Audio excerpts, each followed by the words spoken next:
Jordan and Israel won't let them in, and their towns are battlegrounds. These people are trapped. The Syrian government's offensive in Deraa province, now into its third week, has displaced more than 250,000 people, according to the United Nations. Some are living in makeshift tents, many others out in the open. They have little food, water, or medicine, or protection from the heat.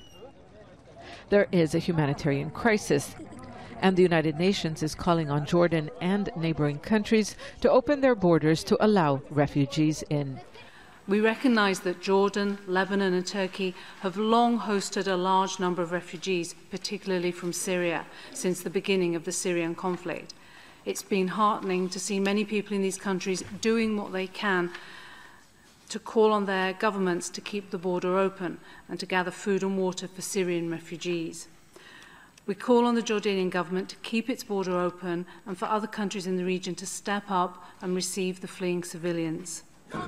Jordan's leaders say they can't cope with more refugees. Instead, they say aid is being delivered to them across the border in Syria. And they say it's up to the UN to obtain approval from government leaders in Damascus to allow in supplies to reach Deraa province.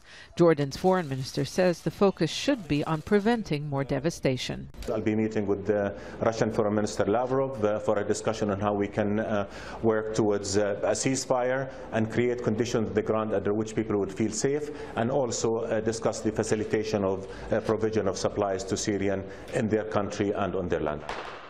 In Deraa, Syrian government troops are advancing with the help of Russian airstrikes. Troops have seized towns and villages under rebel control, and through so-called reconciliation deals that involve a return of President Bashar al-Assad's rule.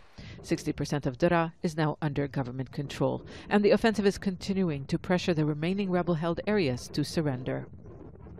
Russia has been negotiating on behalf of the Syrian government with rebel factions. The opposition says Russia is only offering one option. They're describing it as a humiliating demand to surrender. It involves rebels handing over their weapons and accepting state control.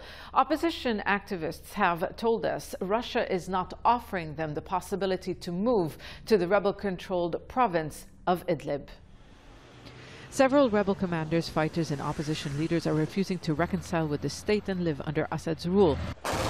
They also refuse to stay without international security guarantees. Rebels are hoping for a deal that would make Jordan a guarantor of the safety of the civilians. Negotiations are difficult. Zeina, Khodr, Al Jazeera, Beirut.